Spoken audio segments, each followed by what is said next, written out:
कल हम लोगों ने half life period of reaction के विषय में देखा था। इस हाफ लाइफ में किसी को कोई डाउट है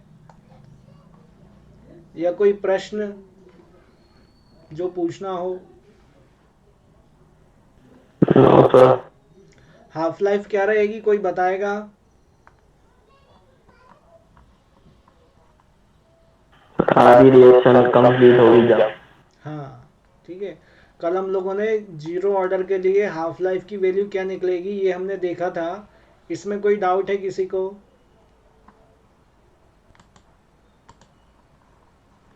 इसमें कोई डाउट है? No sir. चलिए, नेक्स्ट देखेंगे हम half life period of first order reaction. ठीक है, फर्स्ट ऑर्डर रिएक्शन हमारी क्या आई थी, याद आ रहा है कि नहीं आ रहा है? ये हमारी आई थी k is equal to 2.303 divided by T log r0 upon r। यहाँ पर a0 अपॉन a लिखा है, आप वो भी लिख सकते हैं क्योंकि इन्होंने यहाँ पर रिएक्शन में क्या लिया है, a लिया है और प्रोडक्ट बना रहे हैं। यहाँ पर आप r लेंगे तो आप सिंपल यहाँ पे r0 से r लिख सकते हैं। समझ में आया कि नहीं आया? Yes sir. ठीक है, तो ये रिएक्शन है। इस रिएक्शन को इन्होंने इंटरचेंज कर दिया, के की जगह टी और टी की जगह के ले गए, तो ये सेकंड इक्वेशन बन गई। इन दोनों इक्वेशन में डाउट अभी तक? No sir. चलिए, बहुत बढ़िया, वेरी गुड। नहीं है तो अब इसके बाद का मैटर है मेन। इसमें देखिएगा हाफ लाइफ क्या बोलती है now, half life period correspond to time. ठीक है, किसको बताता है? टाइम को।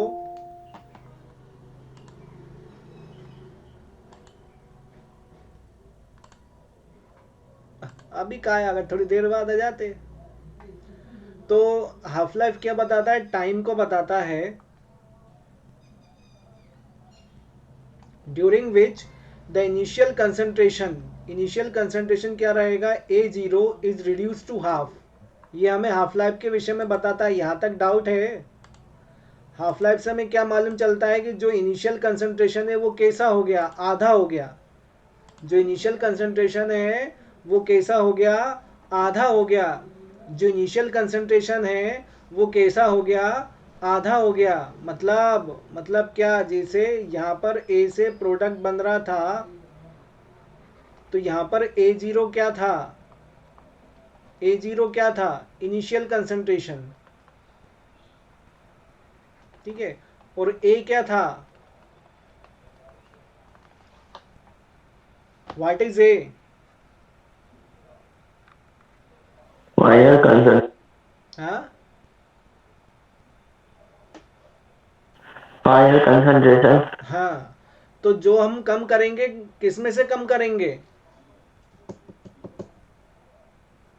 किस में से कम करेंगे कंसंट्रेशन हाफ लाइफ के लिए? यदि रिएक्शन आधी हुई है तो इनिशियल कंसंट्रेशन में से कम करेंगे कि फाइनल कंसंट्रेशन में से कम करेंगे? फाइनल में। इनिशियल तो जीरो है, उसे कम कर लो या ज्यादा कर लो कोई मतलब नहीं, लेकिन किसे कम करेंगे? जो फाइनल कंसंट्रेशन रहेगा उसे। तो ए की जगह क्या आएगा, ए कितना हो गया, अब आधा हो गया, तो क्या लिखाएगा? इनिशियल कंसंट्रेशन आधा हुआ तो A0/2। कोई डाउट है? No sir. ऐसे ही टी की जगह हम क्या लिखेंगे, टी हाफ लाइफ। तो ये दोनों टर्म यहां लिखे, इन दोनों टर्म में डाउट किसी को?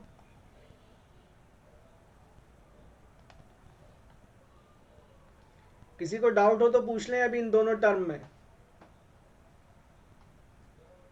नहीं है? No sir.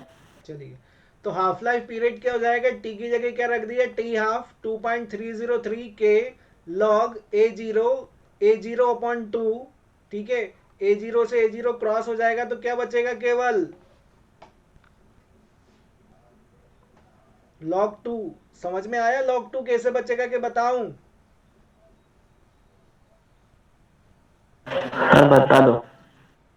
अरे, ऐसा लिखा हुआ ये A0 divided by A0 divided by 2, तो ये 2 कहाँ जाएगा, इधर ही जाएगा ना, ये तो खत्म हो गए बेचारे। ठीक है, तो क्या बचेगा, यस सर। क्या बचेगा, केवल log 2 की वैल्यू क्या होती है, ये 0.301। तो इससे हम इसका इंटू कर देंगे तो कौन सी वैल्यू आएगी, 0.693 के half life of the first order reaction. ये याद रखिएगा, वेरी मच इंपॉर्टेंट है ये। ठीक है, इसको मल्टीपल चॉइस में भी पूछ लेते हैं। एक इसका माइक ओपन है, बंद करिए।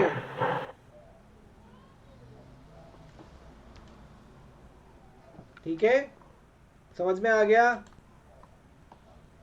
Yes sir. तो हाफ लाइफ आप बता सकते हो फर्स्ट ऑर्डर रिएक्शन की क्या रहेगा, डेफिनेशन यहां से यहां तक। ठीक है, इसमें कोई डाउट हो डेफिनेशन में तो पूछिए, आप लोग पढ़ लीजिए इसे एक बार, कोई डाउट हो तो पूछें।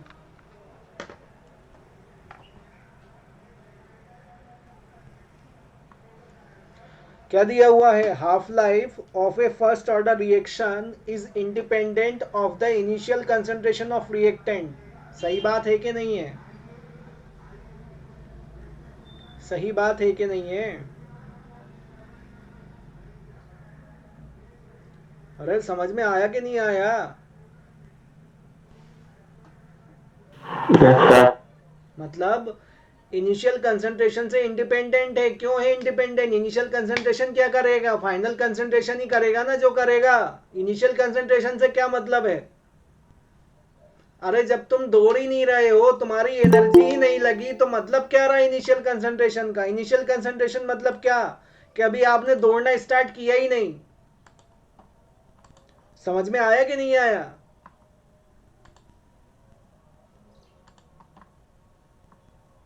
अरे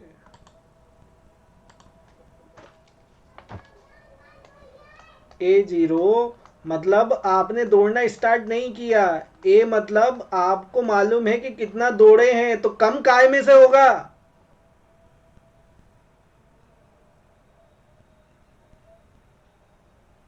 सर ई में से। तो वही तो बोल रहा हूं मैं, इनिशियल का कोई मतलब ही नहीं ना।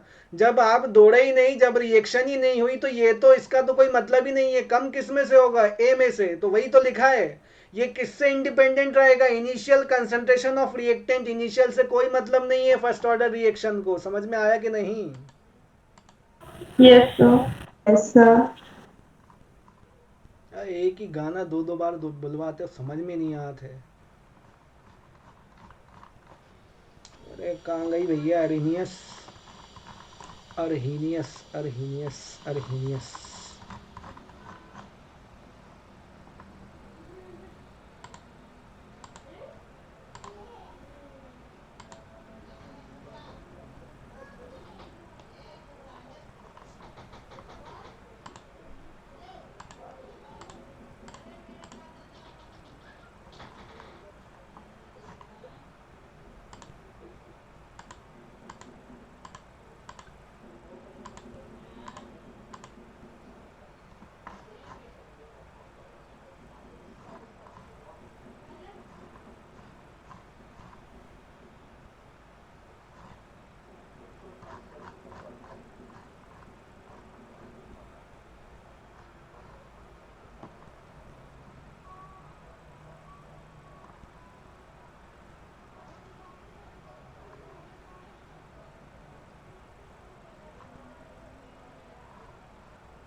नेक्स्ट टॉपिक है collision theory, energy and orientation barrier to reaction. Collision मतलब क्या रहेगा,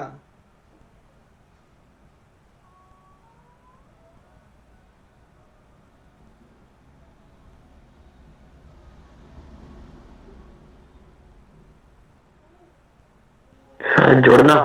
राइट।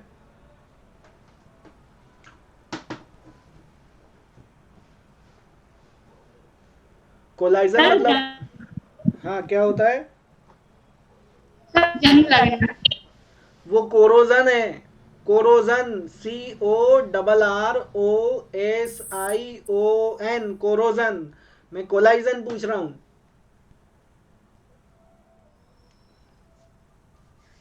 जंग लगना किसने बोला था? नाम बताइए, किसने बोला था जंग लगना? हाँ, सॉरी सर, बात पढ़ा नहीं था। आशा जी ने बोला था। Yes sir. अब फिर तो बहुत बड़ी मिस्टेक है भाई साहब। आप मैडम जी, आप जो है ना नीट का एग्जाम देंगे आगे और कहीं डॉक्टर बन गए तो क्या मालूम, तुम बुखार की गोली की जगह तुम निपटा मत देना किसी को। बिल्कुल मत निपटा देना। कोरोजन और कोलाइजन मतलब एक कर दिए। ओहो हो। टकराना होता है। कोलाइजन मतलब क्या हुआ? टकराना। ठीक है। Yes. We have learned that the basic requirement for a reaction to occur is that the reacting species, atoms, molecules are ion। कोई भी रिएक्ट कर सकता है एक दूसरे से। रिएक्टेंट की बात हो रही है। रिएक्टेंट में एटम भी हो सकता है जो रिएक्ट करे, मॉलिक्यूल भी हो सकता है, या आयंस भी हो सकते हैं। Must collide with one another, एक दूसरे से टकराएंगे। This is also the basis of collision theory. यही क्या रहेगा? कोलाइजन थ्योरी का बेसिस रहेगा। बेसिक प्रिंसिपल कोलाइजन का यही है। ठीक है। This theory was put forward by Max Trautz and William Lewis. It is based on the kinetic theory of gases. तो काइनेटिक थ्योरी मतलब काइनेटिक एनर्जी। क्या होती है काइनेटिक एनर्जी?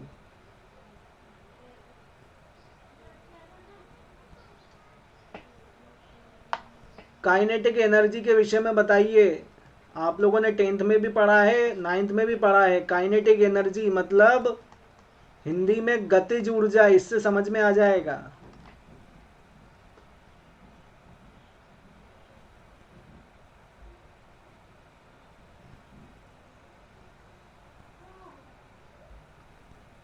तुम लोगों को मालूम है कि तुम लोग बोलना नहीं चाह रहे? ऐसा कुछ है क्या? सर जो चीज मोशन में रहती है। हाँ, जिसमें क्या होती है? सर मोशन में। मोशन में तो वो तो ठीक है, जहां पड़ी वो होती क्या है वो बताओ।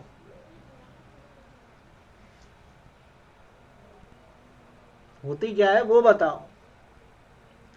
According to this theory, the reactant molecules are assumed to be hard sphere and reaction is postulated to occur when molecule collide with each other।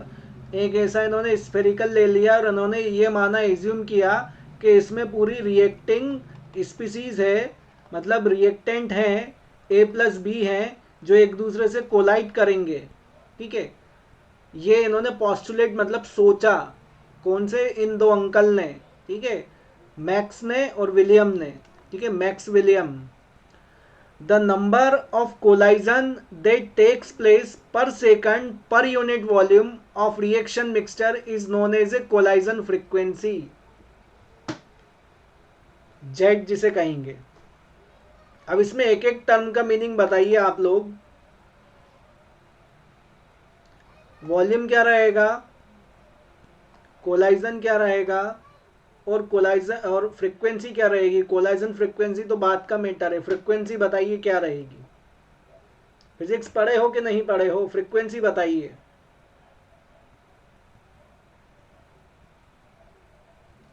Frequency.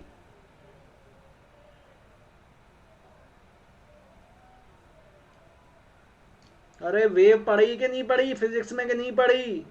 Wave वाला चैप्टर।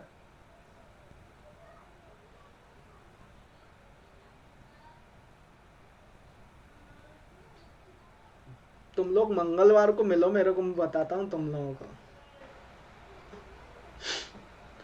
इसमें क्या रहेगा? Number of collision. कोलाइजन मतलब कितनी बार टकराएंगे वो। That takes place per second, कितने सेकंड में टकराए। पर यूनिट वॉल्यूम, कितने एरिया में टकराए। Of reaction mixture is known as collision frequency. ठीक है। टकराना मतलब एक ही पार्ट से कितनी बार टकराए, है ना, उसे हम क्या कहेंगे? उसकी फ्रीक्वेंसी। अरे वेव में पढ़ा है कि नहीं पढ़ा है? ये ये वेव यहाँ से इस पॉइंट से कितनी बार निकली, इस पॉइंट से जितनी बार निकलेगी वो क्या रहेगी उसकी फ्रीक्वेंसी।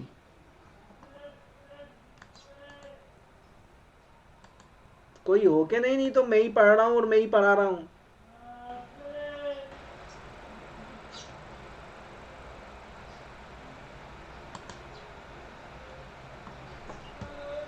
हाँ, समझ में आ रहा है?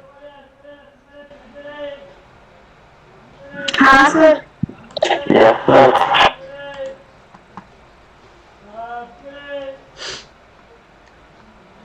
अरे राम, कैसे निकालोगे रे नीट? मेरे को एक साल में कैसे निकलेगी तुमसे? The value of collision frequency is normally very high, मतलब बार बार टकराने की जो वैल्यू रहेगी उनकी ज़्यादा रहेगी। For instance under ordinary condition of temperature and pressure in gaseous system. Normal temperature और प्रेशर भी लेंगे, लेकिन यदि आप गैस की रिएक्शन करा रहे हैं, यदि आपने रिएक्टेंट में गैस ली हुई है, तो मतलब उनमें कोलाइजन इफेक्टिव हो सकता है, जल्दी हो सकता है। क्यों? क्योंकि फैले हुए मैटर होते हैं, उनका तो काम ही है फैलना, ठीक है? तो कोलाइजन ज़्यादा हो सकता है नॉर्मल कंडीशन में भी। The collision frequency of binary collision is of the order 10 to the power 25 to 10 to the power 28। ये क्या दी हुई है? कोलाइजन फ्रिक्वेंसी दी हुई है, कितनी हो सकती है? If all the collisions are effective in forming the product. सभी कोलाइजन इफेक्टिव होते हैं और हमें रिएक्टेंट से क्या बनाना होता है? प्रोडक्ट। और बिना कोलाइजन के प्रोडक्ट नहीं बनेगा। तो आगे क्या होगा? However in actual practice most of the chemical reactions are slow and take much longer time for their completion.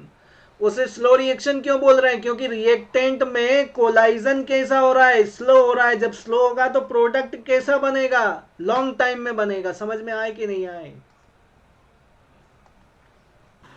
Yes sir, आ गया।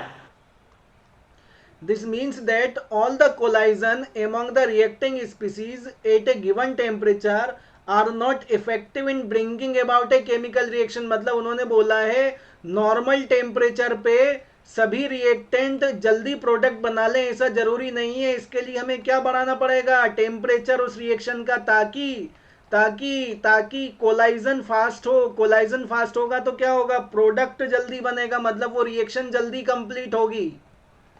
The collision which actually produce the product and therefore result in the chemical reaction are called effective collision। ठीक है?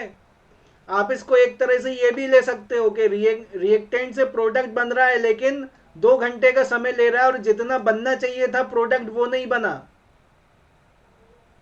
Proper नहीं बना। ठीक है? हमने क्या किया? टेम्परेचर बढ़ा दिया, मतलब कोलाइजन बढ़ा दिया, रिएक्शन 1 घंटे में कंप्लीट हो गई और जो प्रोडक्ट बना वो 2 घंटे वाले प्रोडक्ट से क्वालिटी में अच्छा था। तो हमने क्या किया?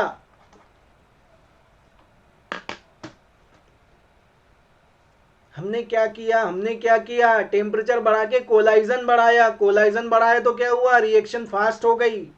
रिएक्शन फास्ट हो गई तो क्या हुआ? प्रोडक्ट क्या होगा? प्रोडक्ट, अरे क्या होगा?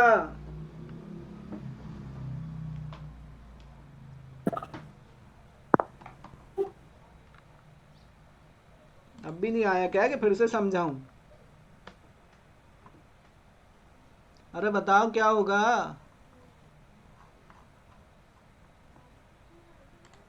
अरे जल्दी प्रोडक्ट बनेगा, और क्या होगा इससे ज्यादा? 2 तरह के बैरियर रहेंगे, एक एनर्जी बैरियर और एक ओरिएंटेशन बैरियर। एनर्जी बैरियर में क्या होगा? For the reacting species to make effective collision. ध्यान से सुनिएगा, पढ़िएगा। कोई रिएक्टिंग स्पीसीज है ए प्लस बी, यदि इनमें इफेक्टिव कोलाइजन करना हो ताकि प्रोडक्ट बने, they should have a sufficient energy to break the chemical bonds in the reacting molecules. Means इनके जो बॉन्ड हैं, मीन्स ए के पास जो बॉन्ड है, बी के पास जो बॉन्ड है, ये जब टूटेंगे तभी तो नए बनेंगे। समझ में आ रहा है नहीं आ रहा है? मतलब नए बनेंगे क्या? मतलब तभी प्रोडक्ट बनेगा। यस ठीक है, तो मतलब इन ए और बी के पास इतनी एनर्जी होना चाहिए, इतनी एनर्जी होना चाहिए कि इनके बॉन्ड टूट जाएं। जब इनके बॉन्ड टूटेंगे तभी तो नए बॉन्ड बनेंगे, मतलब तभी तो प्रोडक्ट बनेगा। तो मतलब क्या, the minimum amount of energy which the colliding molecule must possess is known as threshold energy।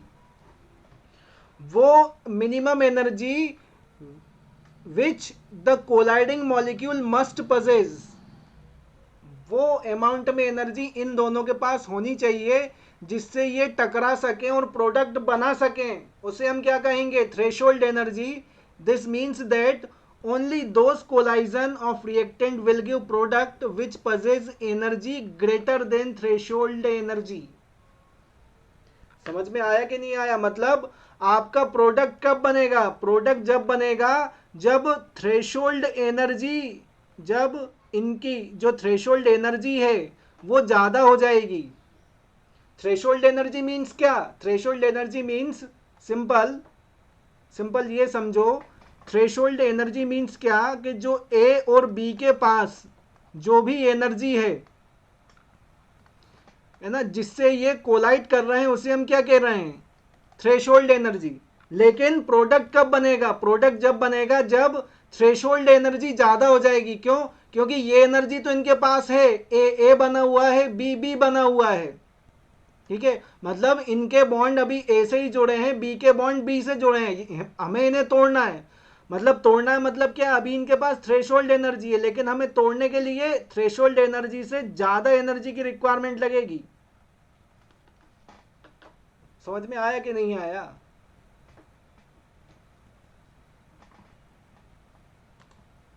अरे समझ में आया कि नहीं? अरे इससे समझ ले भाई साहब, ये एक ग्राफ है, ठीक है, यहां पर क्या हो रहा है, हाँ ये तू मतलब कुछ भी समझ ले, तू तेरे को समझना है बस के थ्रेशोल्ड एनर्जी क्या होती है, ठीक है। थ्रेशोल्ड एनर्जी मतलब ए प्लस बी हमें रिएक्टेंट है और हमें सी प्लस डी बनाना है, तो यहां तक जो चलेगी वो थ्रेशोल्ड एनर्जी रहेगी। इसके बाद क्या बनना स्टार्ट होगा, प्रोडक्ट। तो प्रोडक्ट कब बनेगा, जब एनर्जी ज्यादा देंगे, जब थ्रेशोल्ड एनर्जी इन दोनों की ज्यादा हो जाएगी। मतलब वो एनर्जी जो थ्रेशोल्ड एनर्जी से ज्यादा हो तभी प्रोडक्ट बनना स्टार्ट होगा, मतलब तभी इनमें क्या होगा, इफेक्टिव कोलाइजन होगा। कोलाइजन होने के बाद ही यहां से प्रोडक्ट बनना स्टार्ट होगा। अब समझ में आई थ्रेशोल्ड एनर्जी?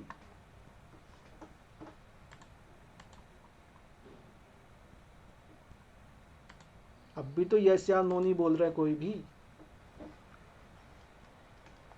ओ आई के नहीं, दोबारा बताऊं? सर आ गई। नहीं आई हो तो और भी एक एग्जांपल, और भी एक और मतलब सिंपल सा समझिए, कुशवाहा जी और शर्मा जी में अलग अलग मैटर है, दोनों के पास अपनी अपनी एनर्जी है, लेकिन है ना, जो अपनी अपनी एनर्जी है उसे हम क्या कहेंगे, थ्रेशोल्ड एनर्जी।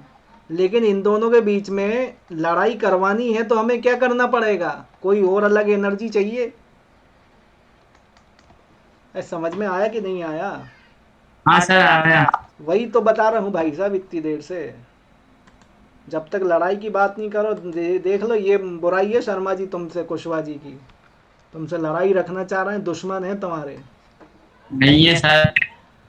ओरिएंटेशन बैरियर क्या रहेगा, the colliding molecules should also have a proper orientation so that all bonds may break and new bonds are formed. जो कोलाइडिंग मॉलिक्यूल्स रहेगा should also have a proper orientation. Proper orientation मतलब उसके bonds में ऐसा orientation रहेगा कि वो easily टूट जाएंगे, इजीली टूट कर न्यू बॉन्ड बनाएंगे, और न्यू बॉन्ड बन गया तो मतलब क्या बन गया, प्रोडक्ट बन गया,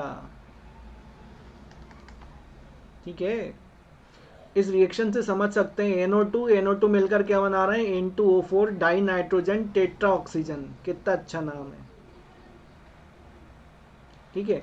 तो बना कैसे ये, during this reaction the product are formed only when the colliding molecule have a proper orientation at the time of collision. दोनों सेम हैंगे, दोनों सेम है। सिंपल सा मैटर है, सिंपल सा मैटर है, सिंपल सा मैटर है कि यदि 4 अलग अलग लोगों से बोला जाए कि आपको डांस की प्रैक्टिस करनी है, तो वही डांस की प्रैक्टिस करने में वो 10 दिन लगा देंगे। लेकिन यदि घर में यदि घर के मेंबर हैं और उन 4 मेंबर से कहेंगे तो वही डांस की प्रैक्टिस आपकी 5 दिन में कंप्लीट हो जाएगी। क्यों? क्यों? टाइम जानने में लगा सर। अरे गधे,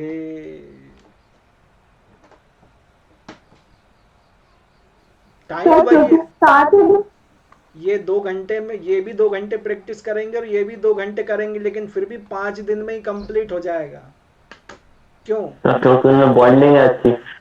सेम वही मैटर है भाई साहब, यहाँ पे ओरिएंटेशन बैरियर। और क्या बता रहा हूं मैं, the colliding molecule should have also proper orientation so that old bonds may break and new bonds are formed.